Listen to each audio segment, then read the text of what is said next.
everybody, and welcome to the first ever episode of ESI For All, the brand new Esports Insider podcast where we aim to shine a light on the diverse people and organizations that make up the esports community. I am your host, Riley Soley. I am the Media, Community, and EDI Executive at Esports Insider, and I am so excited today to be joined by the CEO of Women in Games International, Joanie Kraut. How are you today, Joanie?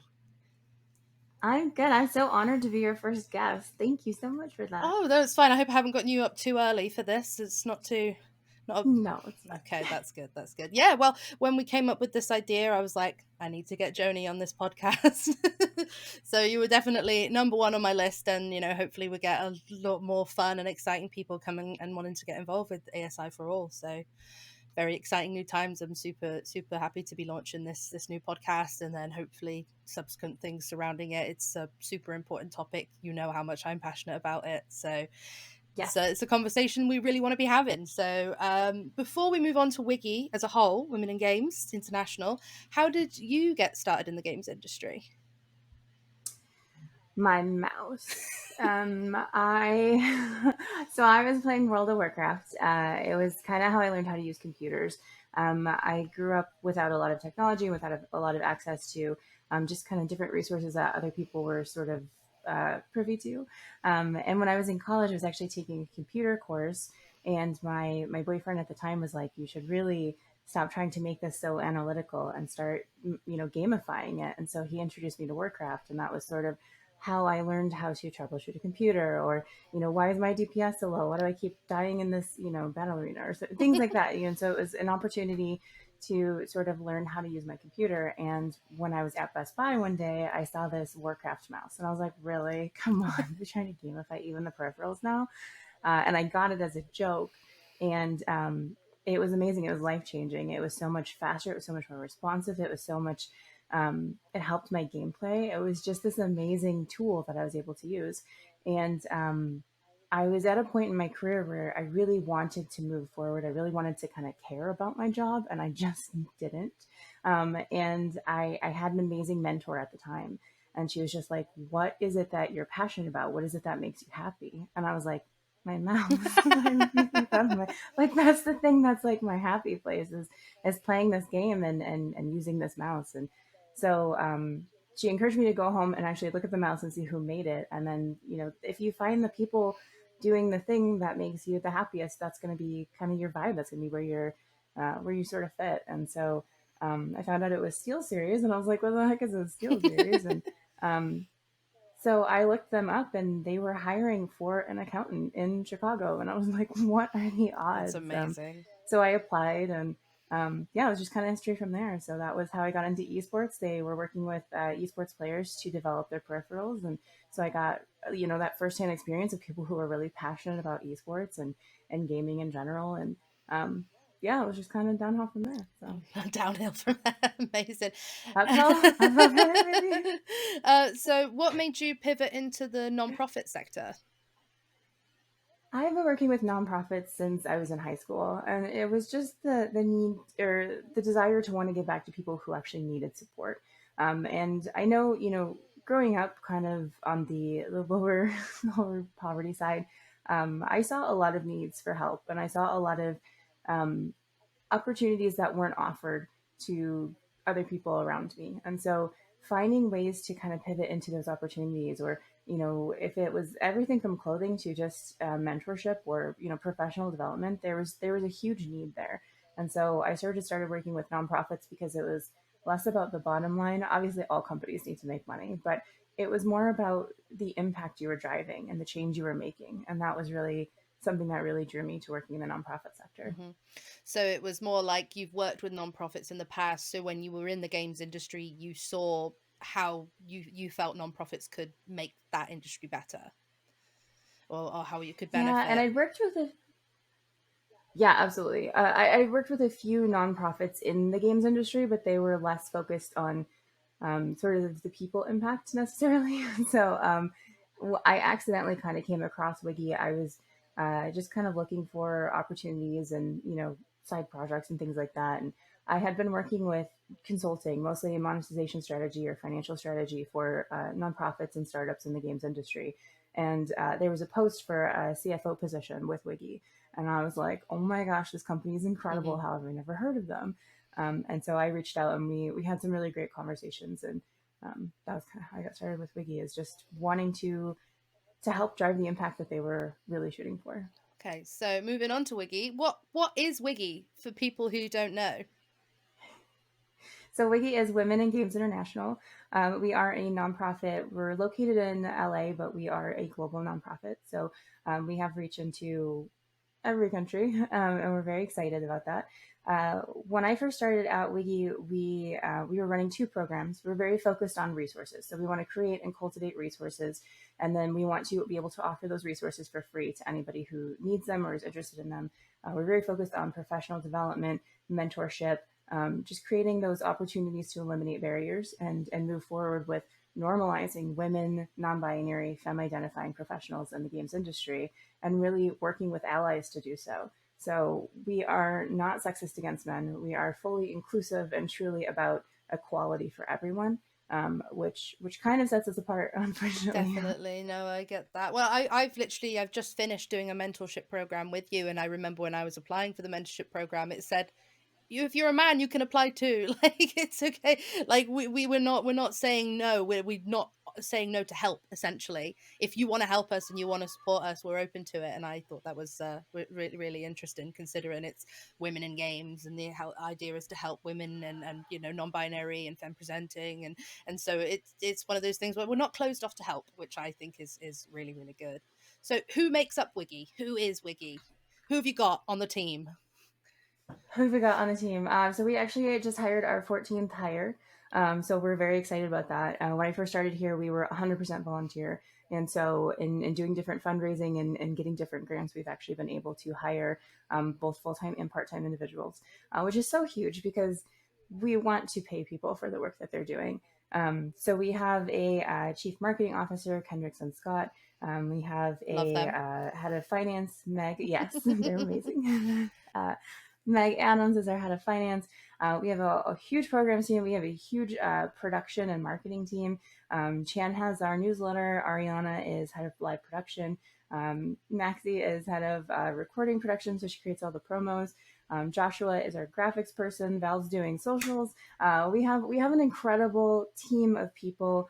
And then we have these amazing programs people who are just so good at driving conversations. I have a hard time keeping a conversation going a lot, and so it's really cool to see somebody who that's what they do. That's their happy space.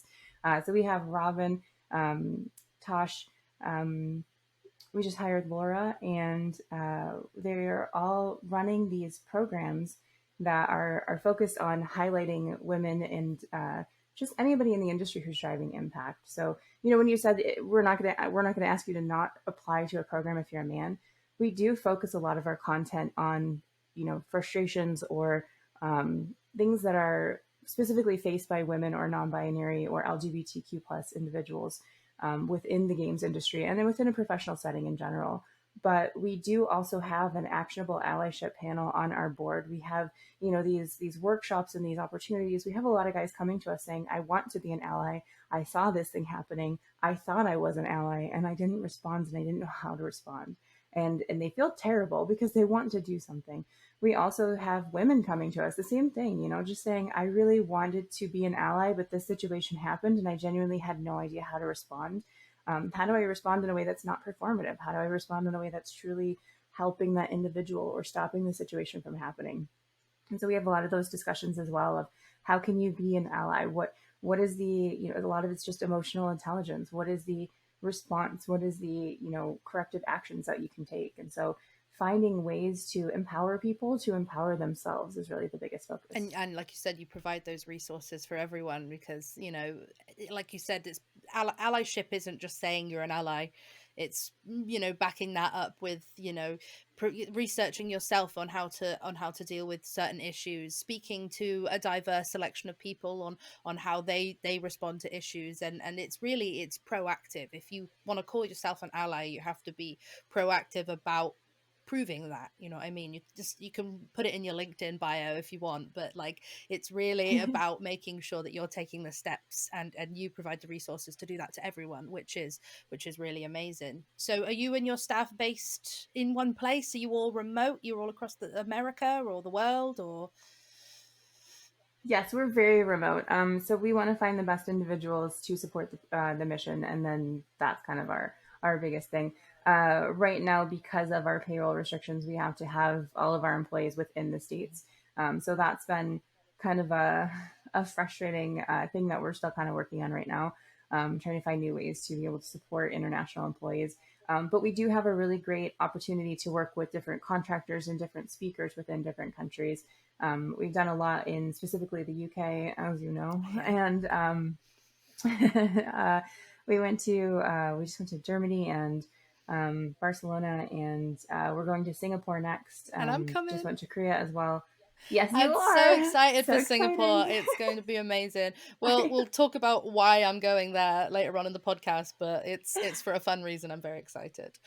Um, but yeah, like you said, you do a lot of stuff in the UK. So Women in Games International and Esports Insider are our strategic partners. So we work a lot together on like events, like you were at ESI London, and then we help out with like providing tickets to our events. You were at ESI Washington DC earlier this year, and Yep. doing some of your programs at our events. So the partnership that we've got is really excellent, and I know that has helped you do more in the UK, which has been really, really wonderful. So talking about your programs, I have got a list of some of your programs here. If you could help me delve in deeper and let the people know what exactly Sure. it is. So power leveling. So power leveling is very specifically on Zoom, and it's you have to register to join. It's intentionally a very kind of closed off space. It's not recorded. It's not shared, and it's having those more difficult conversations. You can ask questions anonymously. You can ask them with your name, and it's creating these more personal, more sensitive topics, and having people have the opportunity to really kind of dig into them and have questions that maybe you don't want to ask HR, or maybe you're concerned about um, repercussions if you bring things up at work. We want to empower you to continue to have those conversations, to continue to explore anything that is making you uncomfortable or stopping you from moving ahead in your career. So we talk a lot about self advocacy. We talk a lot about actual allyship, and then we just kind of bring up very specific topics that we bring industry experts in to sort of discuss. We've had lawyers talk about your rights and your benefits. We've had HR. We've had just opportunities to really ask those hard hitting questions, and in a safe and kind of closed off space that is very heavily moderated. Amazing.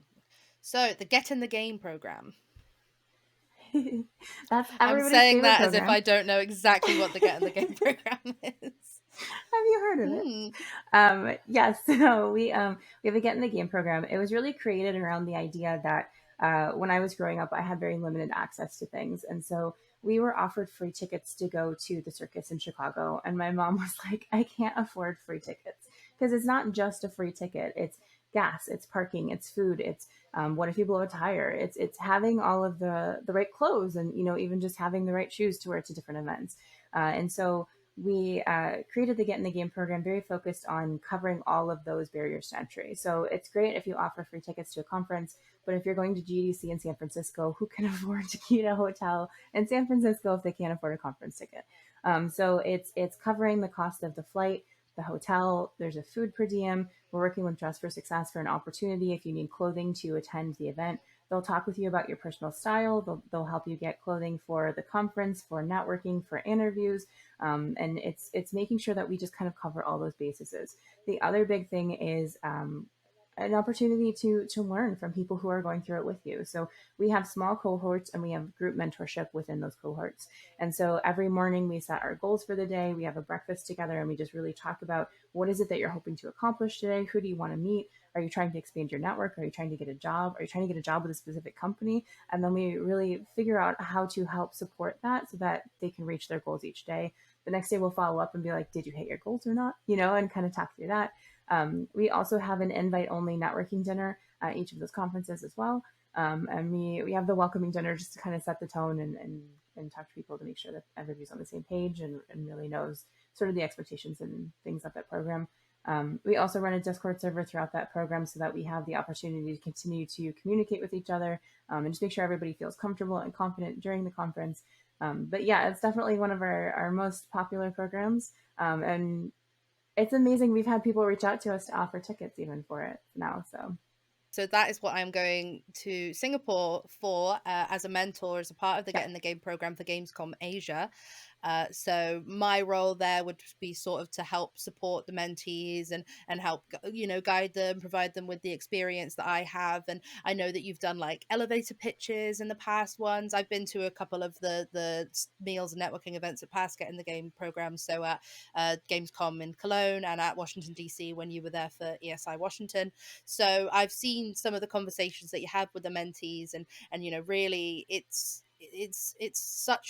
a perspective that is really, really rare to be able to provide people with. This person here is where you are, but 4 or 5 or 6 7 years later. So it's a really, really unique program where you get to experience these conferences with people that go to these conferences all the time. They know how they work. They know how, to speak to people, network, and how to get your business cards out there, how to start conversations, how to start, partnerships and form connections. And it's a really, really valuable program. Plus I get to go to Singapore. So I love it. I love it. It's going to be I'm really, really excited for it. So probably by the time this has come out, maybe we would have already been. So I hope we had a wonderful time. But yeah, so I'm sure we I did. I did. really, I think it's such a valuable program, and I think it's not something that anybody has ever considered really providing. Like, we're going to give you all of this for free, just because we know that the experience would be really useful to you, and it can help, boost your career. So I think it's great. And we have a 90% success rate on I that. So love that. 90% of our participants get full-time job offers within 2 weeks of that program close. So it's Unbelievable. it's not that we're just going Have to hang fun, out, yeah, yeah. network parties and stuff. No, I think it's excellent. Like, I've even spoken to people like since I met them at the Get in the Game program in DC, just to see where they're at now. And like, even the growth since May has been unbelievable. Like, Yeah. yeah, there's no substitute for that, like, experience, that firsthand hands-on experience that you can get when you do the Get in the Game program, which is excellent. So stat boost. So Stat Boost is a skill building workshop. So our upcoming Stat Boost program is focused on building a game in Android, or for Android through Unity. And so Unity is actually leading participants on how to use Unity to build that game. We also have Exola coming in to talk about how to build a pitch deck and have a pitch. And then we have Google Ads coming in to speak to how to use Google Ads to get your game noticed. So it's really going from creation all the way through funding and then getting recognized. It's a great opportunity for people who are looking to build games on Android. We have a few coming up in the future that are focused more on PC and console. We do have a very strong focus on having that be a skill that you can walk away with, whether that's a certification or if it's access to a different platform that maybe would have cost you too much money in the past. We're just trying to get more diverse candidates and more diverse people to have developers or just that skill base. So it's really focused on that skill building piece. Amazing. And last but not least, the mentorship program. Ah, I love my mentorship program. So we really started researching the mentorship program before we wanted to launch. It was really important that we had a success rate, and it seemed like a lot of mentorship programs would kind of start and then fall apart. And I wanted to know why. I wanted to figure that out. And so it seems like the number one thing we kept coming back to is if you don't have an end date on a mentorship program. Nobody wants to be a mentor for the rest of their life to the same person. It's intimidating. It's terrifying. You should outgrow your mentor at some point. So we really set up a specific time frame. So we have a 2-week mentorship program. You will meet with your mentor 3 times in that program. But then throughout that program, we also have skill building workshops. We have negotiation courses. We have executive presence courses. We have really great panel discussions on people who are driving change and making an impact in the industry now. And we have an opportunity to learn from that cohort as well as learn on that one-on-one. So we have a customized workbook for each program that we send out to all the participants, and we have a really great turnout from that. Having people just kind of give us their positive feedback has been really, really, really rewarding. It's a lot of work to put on these programs. We do have 4 different tracks, one focused on getting into the industry, one focused on people who are in the industry who want to move into a manager level, one focused on managers looking to get into C suite or VP level positions, and then one focused on navigating a career change. So it's not just, I have 20 years of experience being a graphics designer, but now I want to pivot into marketing. Don't start over. Don't go take an internship when you're 35. If you have 20 years of experience already, like you should be navigating that career change rather than trying to re-enter the industry or re-enter into a new position. So take those, those managerial skills, take those project management skills, really amplify the work that you've already done, and then find a way to pivot that into the new career. So those are kind of our 4 main tracks. Yeah, and I finished my mentorship program that I did with Wiggy last Friday was the last day. So met with my mentee, and I found it really useful myself, even though I was the mentor, I was there to provide other people with support. I found some of the sessions and speaking with my mentee and providing them with advice, like it was really valuable to me as well. And I think my mentee had a good time. Like we're still emailing each other to like provide each other with resources and following up on things that we talked about in our calls, and I really really enjoyed it. So really, I can't say enough good things about the mentorship program. I think it's excellent. Okay, so we'll move on to discuss some of the issues in the esports and the gaming industry, and sort of see what your opinion on them is, where you sit. So, what do you think of the state of gender diversity in games currently? I obviously there's still room for improvement, but I was just saying at ESI London how amazing it was to see such a difference just in the past, 10 or so years. Oh man, am I that old? Yep, yeah, 10 years, gross. Okay. So I was talking about the first time I went to an esports event, and people were genuinely like, "Are you someone's sister? Are you someone's girlfriend? You Like, work why are you here as the here? bar staff. Yeah, what's going on? Do you want to get me a coffee?" Yeah. Um, and it was sometimes there were rude people, but it was a genuine curiosity and like a genuine confusion. Like this isn't something girls are into. And then when we went to ESI, we had you created an amazing safe space room and had these amazing panels where you would just go from person to person, and there were so many people that were like, I could do that, and it was amazing to just see there are so many women, non-binary, and just diverse people sitting in this space now that are not only you know there and driving change, but it's normal. It's not some weird thing. We're not talking about how women are just entering into the space, which is so exciting because we have been here. Mhm. But having this opportunity to really normalize the idea that everybody here belongs here has been really amazing. Now, yes, there are definitely more opportunities for improvement. There's definitely a lack of, I would say, maybe emotional intelligence on some of the conversations that are still being Mhm. had. But it seems like there's a genuine desire to have that inclusion, especially from people at the top, Yeah. and that's been really powerful. And something that we didn't have, when I first got into esports. So so that's been really Yeah, exciting. and I think also like the more people that you see shifting into roles like mine that are like EDI based, community based, like Yes. are showing how willing companies are to grow and to learn more. So like speaking about when we were at ESI London, we had the Women in Games networking hour that we did in the safe space, and that was an opportunity to show people the different industries and the different sections of the industry that women in games work in. It's not just like esports isn't just what you look at it. It's not just players, player managers, and tournaments. Like there's so much more that goes on behind it. So we had Shanze from EA who's publishing. We had Tasha Jones from Blast, who is this tournament organizer. We had Emma, who's this amazing transgender player who won a gold medal in the Commonwealth Games. We had oh, I'm blanking now because it was It feels like it was so long ago. We had Kirsty from Swipe Right PR, and we had Heather from Hot Drop in marketing. So there's so many different avenues now that you can actually get involved in esports, and it's not just what people see from the top down, which is the players and the player managers. um, but speaking of the players, what is your opinion on women's only tournaments? Do you think it's a step backwards if the goal is to have mixed rosters?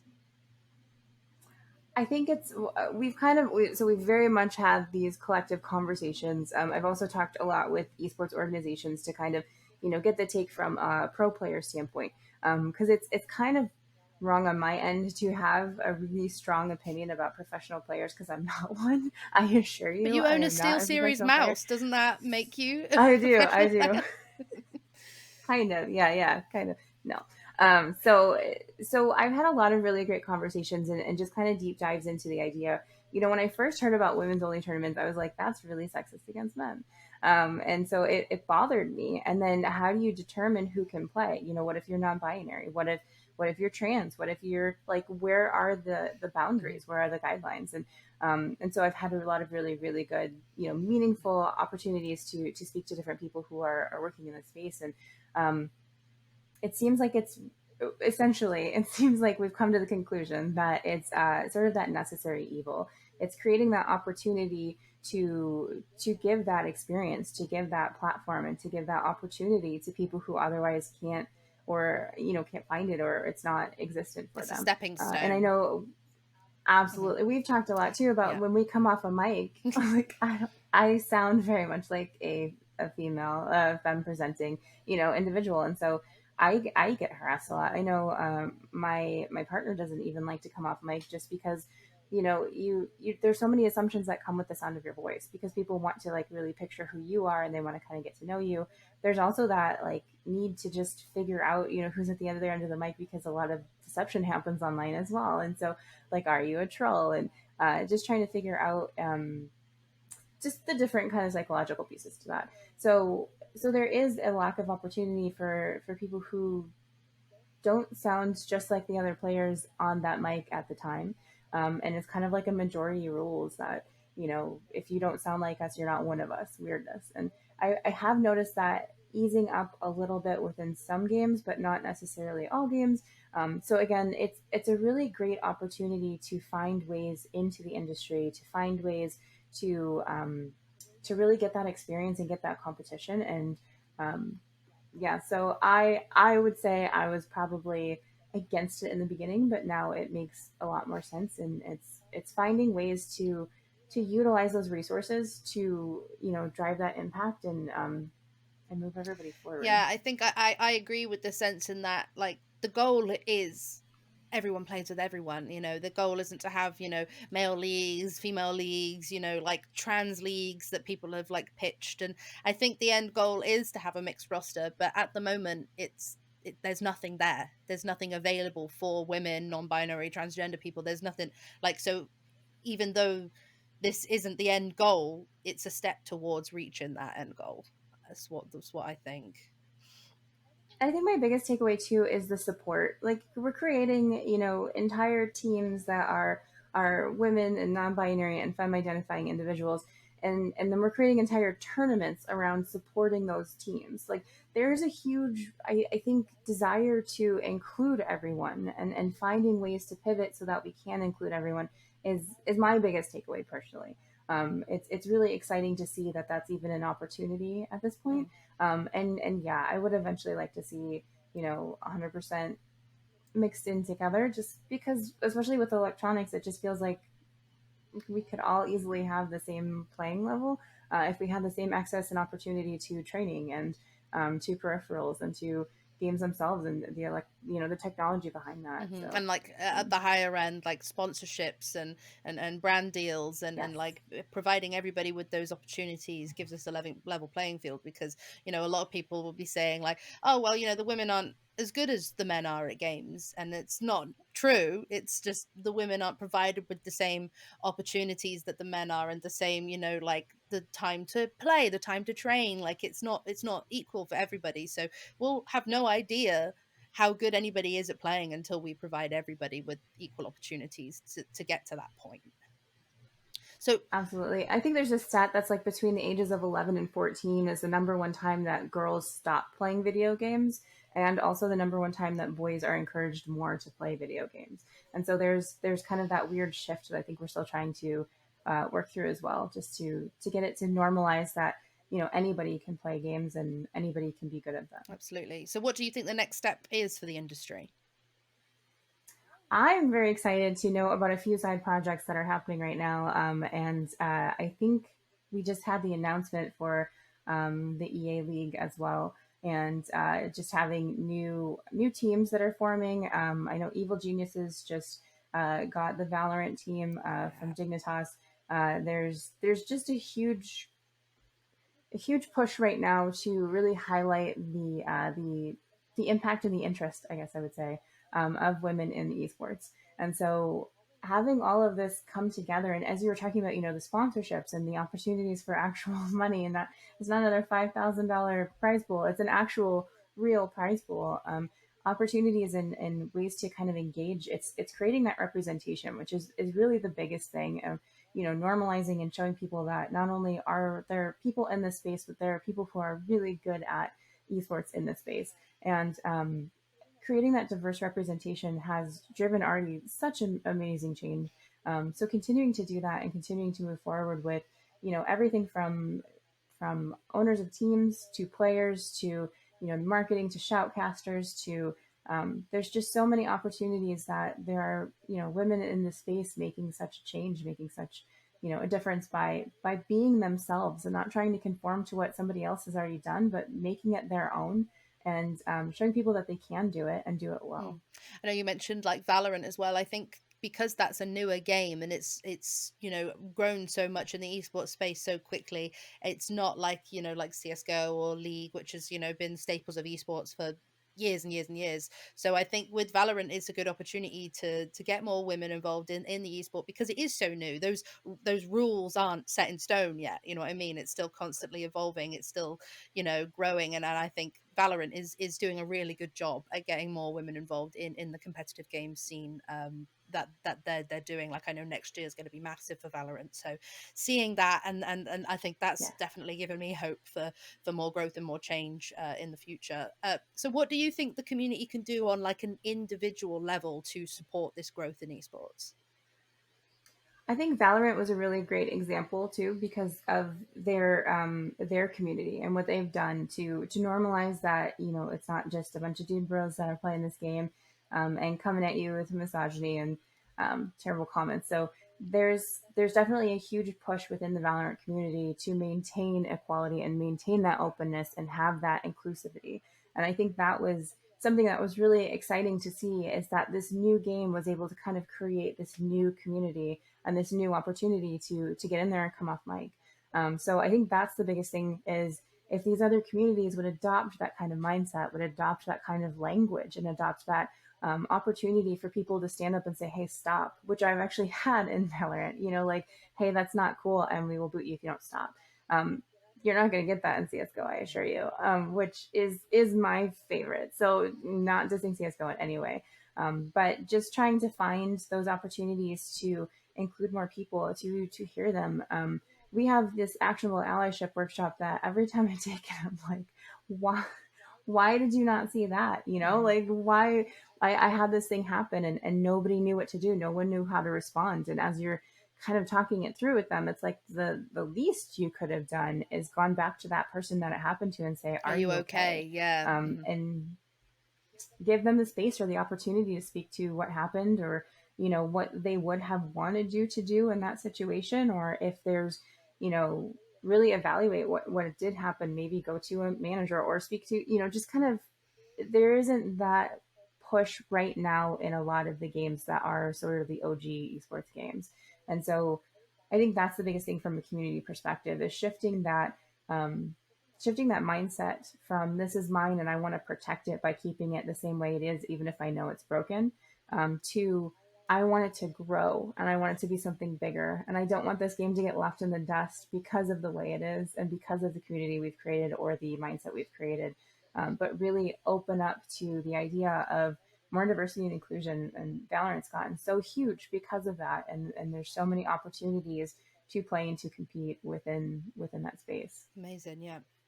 So moving on, back to Women in Games International. Obviously, in order for your company to do all the incredible and amazing stuff that you do, you rely quite heavily on donations, sponsors, and grants. And you've had some incredible names backing you, such as Humble Bundle, Razer, Ubisoft, Square Enix, PlayStation. How important are these grants to Wiggy, and do you benefit from these large, well-known companies associating their brand with yours? Yeah, so we received our first major grant of $1 million from Activision Blizzard. So when we got the ABK grant, it was the opportunity to really drive that change and drive that impact. And it was the first time in our history that we were able to afford and see a long term strategy around having employees. So that was the absolute biggest impact. It was also in a year where a lot of companies cut their travel budget. And so we wanted to do this Get in the Game program. We saw a need for this Get in the Game program. We could see that these conferences were going to happen. And most companies were like, no, we're not doing that. We're not supporting that. We don't want to support travel. There's too much liability. There's too much issue. What if somebody gets COVID? And so with this grant, we were able to run all of our Get in the Game programs this year and really drive that change. And we have seen such a positive impact from running that program. So Humble Bundle is another amazing partner, creating these bundles for us and just being like, by the way, we're going to raise some money for you. We're just like, wow, thanks. Like Okay. it's also, yeah, if you want to, yeah. It's also really powerful to have a larger company stand up and say, I see what you're doing. I see the need for what you're doing. And I like the way you're doing it. Right. And so that's a really positive reward for my team to just be able to say, hey, we are driving this change, getting those positive feedback pieces from mentors and mentees and just people who join our program is really, really rewarding. But the opportunity to offer all of our programs for free is something that is so important to me and something that we're really trying to continue to drive. So yeah, it's incredibly important to us, and it's something that we're still trying to navigate and move forward with. Yeah, so it has been almost a year since the Activision Blizzard grant that you received. So I know you've said that you used it for all the Get in the Game programs this year. How did you deal with some of the negative backlash that you got for accepting that grant? It's not an ABK problem, it's an industry problem. And we talk a lot about that. It's not just esports, it's video games, it's tabletop, it's not just ABK. There's so many names that come to mind that you could just kind of start listing the garbage list of issues and companies that have had issues. I think from my perspective, the biggest thing that I see is they actually wanted to make a change. They actually worked with a company that was working to empower people to make that change, and that's huge. So the backlash to me is completely unwarranted because they were part of that list of people that were having issues, but in that entire list they were the ones I would say that made the biggest contribution, and therefore we're really pushing for the biggest kind of change. And we've worked really closely with them throughout this year as well, just working hand in hand on different initiatives, different opportunities. They have the Level Up University right now that's really focused on getting people the career training that they need to then get a job in the industry. And they're very specifically, they're opening it up to anybody, I believe across the country. I'm not sure outside of the country as well, but there's an opportunity to get there with support from them, and also to join remotely, if I understand correctly. So at the end of the program, their goal is to hire that group of individuals who now have that training and have that opportunity to enter into the games industry and continue to learn from that same company, using all the techniques and the skills that they just got. So I'm seeing a huge change. I know that there's a lot of internal discussions and opportunities, but when it comes to the backlash, it was well, and I'm a huge fan of Warcraft, so I was kind of like, wait, like, what are we doing? Um, but yeah, I think there's a lot of conversations that are happening that if you focus on all of the bad, then you can't move forward and identify and create the good. And so we're really trying to work with them to help figure out what were the barriers, what can we tackle, what is just training, and what is an opportunity to shift that perspective both internally and externally, to help support getting more diverse individuals in the games industry in a safe way. How has Wiki evolved over like the past few years? So when I started, we had two programs. We had a networking event at E3 and a networking event at GDC. And then we had a newsletter, and that was it. And I come from a nonprofit background, and I was just like, oh, we could be doing so much more. We could be doing so much more. And so I kind of brought a few ideas to the table, and eventually they were like, okay, just go. And it was a really great opportunity for me to just kind of spread my wings and figure out what we could be doing, the change we could be, driving, and the impact we could be making. So in 2022, we ran 90 programs, workshops, panels, and initiatives, and it was completely built and just, and it was a That's lot of pressure because I was amazing. like, made these programs, and if they fail, like, it's really on me.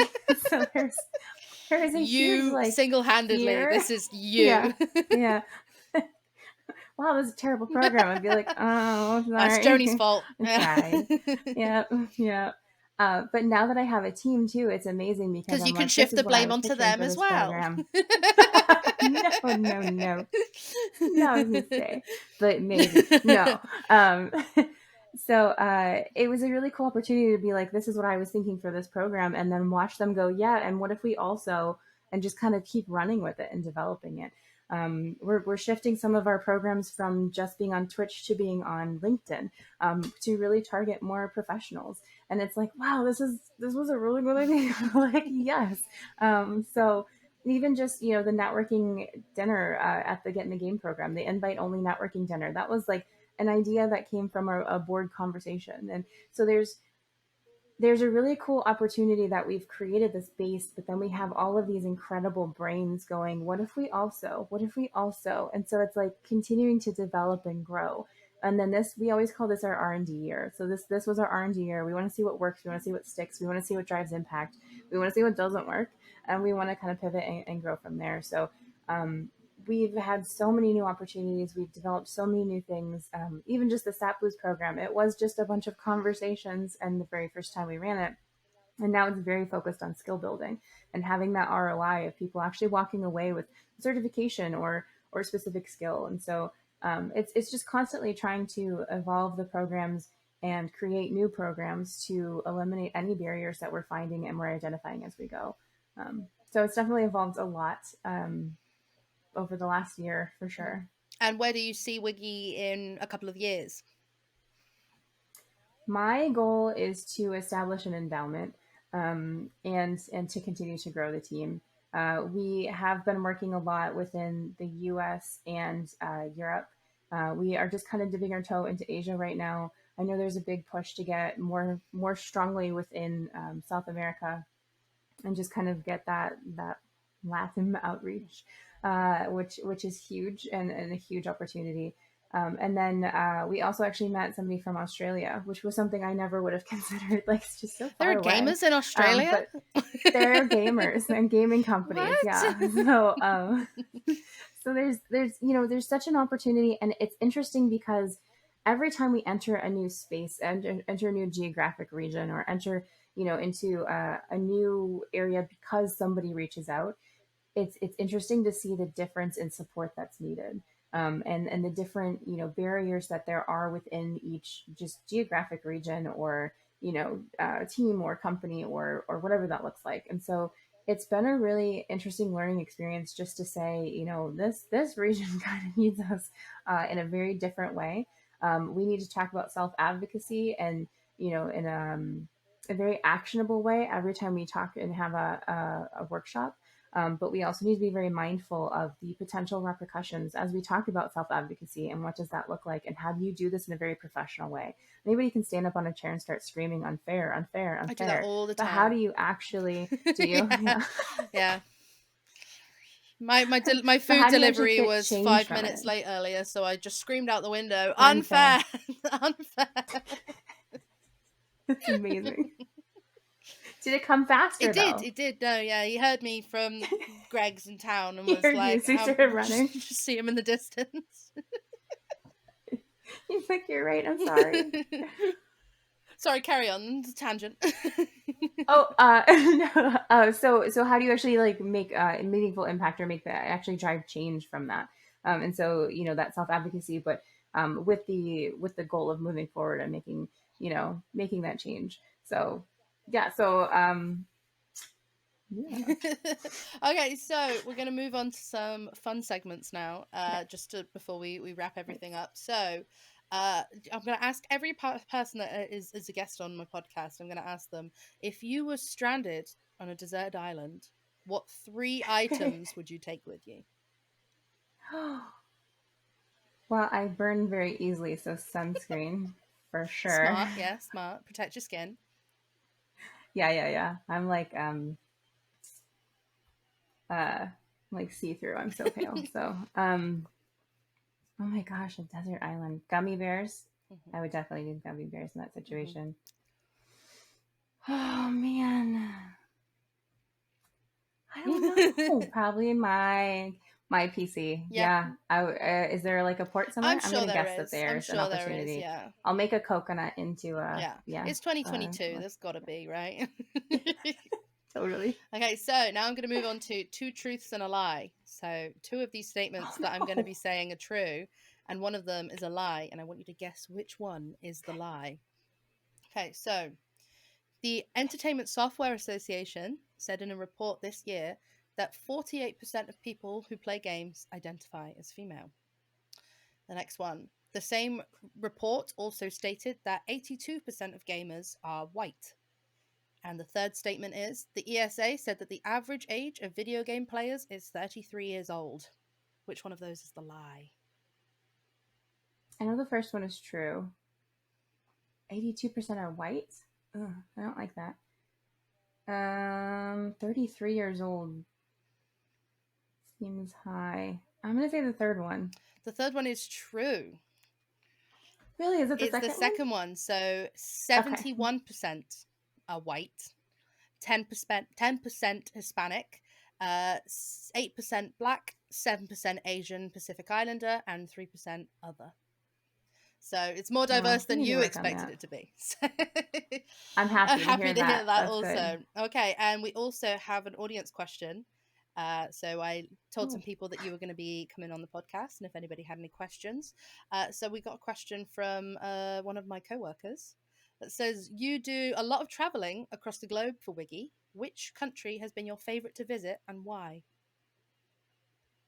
Oh, that's hard. I have been doing a lot of traveling. This has been a huge push for just brand recognition and getting in front of people to try to get more people to join our You got programs. back from So I've Korea taken this week, right? I just got back from Amazing. Korea and then I'm heading to Singapore and then we're doing Paris Games Week. Amazing. So I'm taking no travel December. I am not traveling at all in December. I promise my family. Well, Because you don't it's really have to gotten really travel if you hectic. want to come to ESI Vegas in December. So that That's doesn't true. count as That's true. Let's travel. go down the street. Done. I was actually planning on that, so that's Amazing. There actually you go. perfect. Um, so my mom's family is actually from Germany, so I was really, really excited to go to Germany and just kind of see, look around, and there's a really cool opportunity there. I did also really enjoy Amsterdam. Oh, I for really like, TwitchCon. Is that where you were there? yeah, I love Amsterdam. yeah.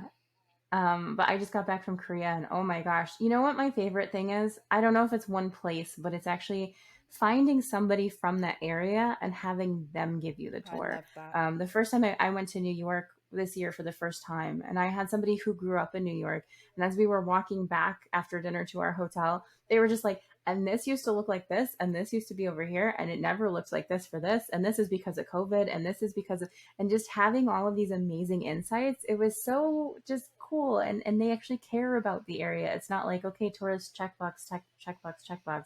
It was like, I want you to know this about the history of my area and the history of where I grew up. And so going to Korea, we had somebody who actually was from Korea, and showed us around a temple and kind of took us to an E-Mart. And there's just, I love being with people who are from that area, who Hmm. really love and care about and are passionate about that area. So um, I don't know if it's one specific location, but just getting the tour from somebody who's from there, Yeah, that's that's that's my super absolute super favorite. cool. Like getting an insight into, you know, how they experience the country, and not just, you know, the surface level stuff that you get to see when you go to visit. So that's amazing.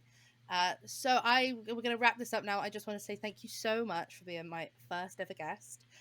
Where can Thank you for people having me as your first guest. where can people find you and find Wiggy and access your resources? So Wiggy is getwiggy.com. All of our social media handles are getwiggy. I'm super generic. I'm Joanie Kraut on everything. I don't really use the gamer tag or anything. If you're looking for me on a console, I'm probably Glowstick. Other than that, we also have a newsletter every week, and we also have a monthly newsletter that talks about all of our programs for that month. So if you go to getwiggy.com, you can subscribe to our newsletter and keep up to date with everything we're working on. Other than that, LinkedIn and Twitter are our two biggest, I would say, traction points. So at GetWiggy on Twitter, and then Women in Games International on LinkedIn. Amazing. Thank you so much again. It has been so wonderful speaking to you, and I will see you in Singapore. Congratulations on your first episode. This Thank is amazing. you. Thank you for having Thanks me. so So much, excited to see all Jane. of the episodes. I'll speak to you soon. Bye. Okay, bye.